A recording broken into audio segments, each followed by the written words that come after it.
comic book that Eastman and Laird had created in 1985. That wasn't well known by a lot of people, but since I was into martial arts and I like comic books, I knew about it, but I had never read it. I didn't know the stories or anything.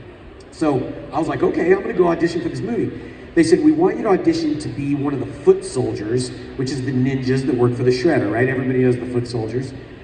So I went down and I auditioned against like 100 other local martial artists that I had seen at karate tournaments and schools. And I was like, man, there's no way I'm gonna beat these guys. And we auditioned for Pat Johnson, who's a very famous martial arts movie stunt coordinator. If you saw the original Karate Kid with Ralph Macchio, at the end of the movie, when Ralph Macchio fights Billy Zabka for the tournament, Pat Johnson is the center referee. He's like, go to your sensei, check out your... He's got the mustache. Well, he got that part because he taught them all how to do martial arts for the movie. Well, he was also the stunt coordinator for Teenage Mutant Ninja Turtles. So he's like martial arts royalty at this point. So we go down, we audition for him, I do my martial arts, and I get hired to be one of the foot soldiers to get paid $75 a day before taxes to get beat up by the Turtles. And I'm thinking, this is awesome. This is like the greatest thing that could have happened to me. Well, I'm working as the extras. I'm working as one of the extras, and during rehearsal, before we even started shooting the movie, Pat Johnson is coordinating all the fight scenes.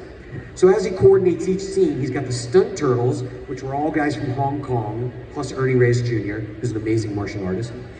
So it's the stunt-turtles, and then just all this extra foot soldiers. Well, as they're choreographing the fights, and he's writing down who's gonna be in each one, I'm just sitting on the sidelines. I'm doing nothing. I'm like, dang, man, I gotta get in on this. My big chance is slipping by. All these cool things are happening. So there was this one stunt they couldn't quite figure out. It's where Donatello is skateboarding through the sewer in the first movie, and he's fighting some foot soldiers. And one of the foot soldiers is running away from him, and Donnie sweeps his bow staff underneath his feet and sends the guy flying into the air and crashing to the ground. Well, they brought up one of the other extras during rehearsal, and they said, you give it a try. And the guy went running, and just as the guy swung at his feet, the guy stopped, and then he jumped up in the air and fell down. And it didn't look natural at all. It looked like he stopped. It's supposed to look like he's running away and gets swinged. The guy couldn't do it. They gave him like 3 or 4 chances. And I was like, this is my chance, this is my chance. So I walked up to the guy who was the interpreter to work with all the Hong Kong stunt guys, and I said, tell them I can do this. And I didn't know if I could, but I thought I could. I mean, I knew I could, but who knows? So I was like, tell them I can do it. He's like, what? And I was like, well, now everybody's looking at me. I was like, tell them I can do this. So he walks up, he spoke some Chinese to these guys from Hong Kong, and they went, okay, you, come over. And I was like, okay, everybody's looking at me now. And I took off running, and the guy skated up behind me, and he swung the bow staff, and man, I didn't miss a step. I went straight up vertical, horizontal in the air, like I was walking up a vertical wall, and just crashed to the ground. Boom, it hurt, but it was perfect. And at that moment, the guys from Hong Kong all went, yes, yes, yes!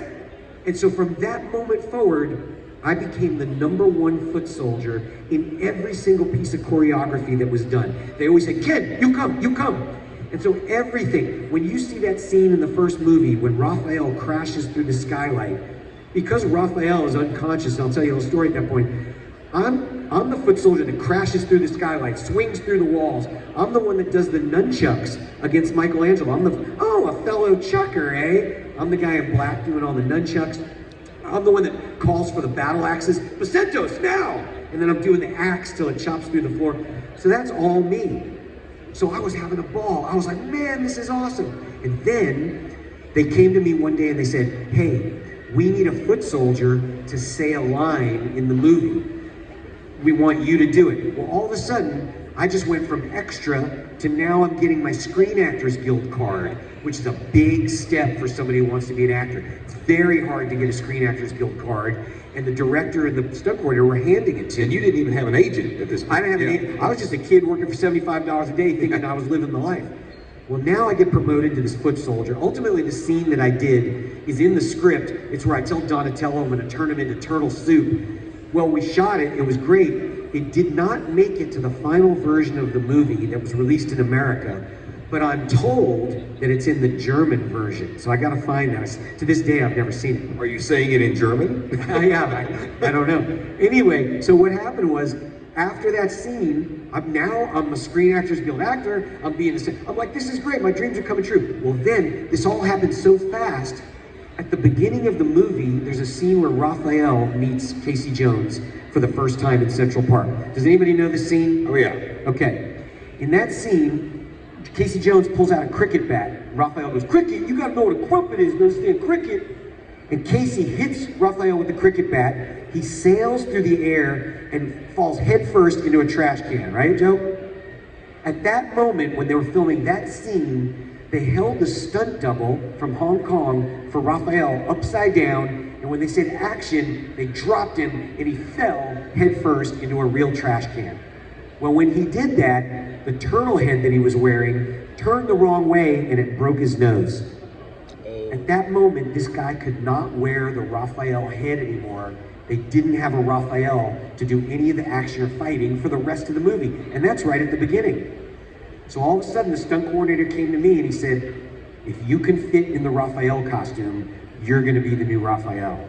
And I was like, oh my God!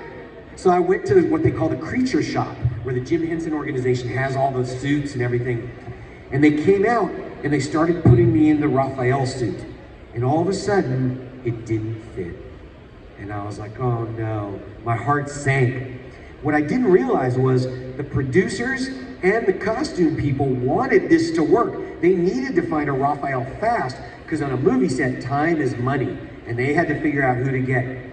So they went in the back, and they brought out turtle parts from Donatello and Leonardo, because all the actors are different sizes, and basically they made this Frankenstein suit of all these different parts. They put the Raphael head on me, and they're like, you're the new Raphael. And so from that moment, I became Raph. So, and then to cut to the chase, in the second movie, Josh Pais, who was the actor for Raphael, he didn't return. So in the second movie, I became what's called the actor turtle, and I wore the robotic suit, and an amazing martial artist named Ho Sung Pak became the stunt double for Raph. So in less than 1 year, I went from extra to SAG Ninja to Ninja Turtle stunt double to actor ninja, all in the span of That is awesome. That's amazing. Now, and you kind of answered one of the things I was going to say. So the suit you had on was the stunt suit. It didn't have